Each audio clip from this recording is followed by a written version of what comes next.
you, Josina, for that very kind introduction. Marla, it's an honor to be here with you. Ladies and gentlemen, what a perfect day to be celebrating the opening of Art Heart SLC.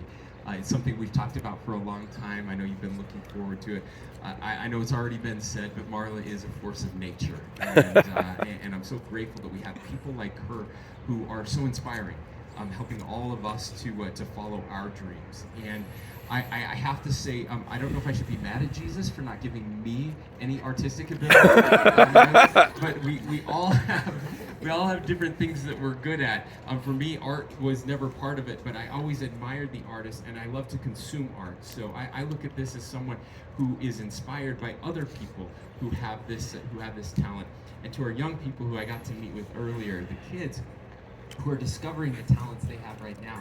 There's nothing more important than that. I have to tell you, I've been reading recently about the psychology of human beings, especially young people, how what social media and cell phones are doing to our younger generation, and how toxic that is, because it's not just what it does, but what it takes us away from doing good things and spending time together. And so I kind of become obsessed with the psychology behind this. And I was reading just yesterday about a French philosopher in the 1890s, and he was worried that modernity, the modernization of society over 130 years ago would pull us away from connections with each other, but also from the things that lift us up and inspire us. I was reading in the same book some of the writings of Thomas Jefferson, and talking about how art and plays and music can inspire us and lift us up to a higher plane. They refer to it as spirituality, but not spirituality in just the go to church piece, although, Pastor, that's important as well, right? But spirituality is anything that lifts us above the current plane and makes us feel better, makes us want to be better people. Art does that for all of us.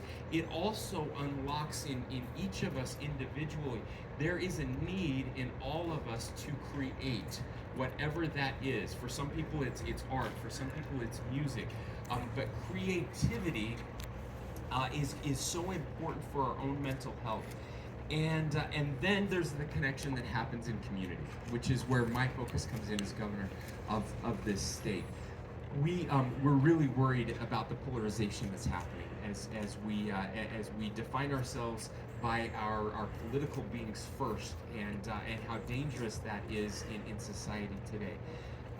What we do know is that we have to find identities that bring us together and again inspire us to connect with each other. That's what's happening here. And so I would encourage anyone out there who's listening to come to this place. Bring your kids here. Have your birthday party here. Have your corporate events here.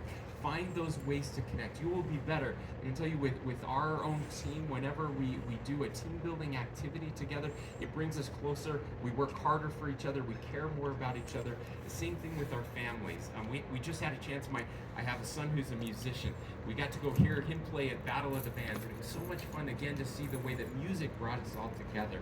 So as I look at this next generation, at these young people, I'm so inspired by what they are doing, but mostly, Marla, I want to thank you for your vision, for your leadership, for this place here in the Maven District that will inspire young artists and inspire all of us to spend more time together, more time connecting, and more time creating. Congratulations.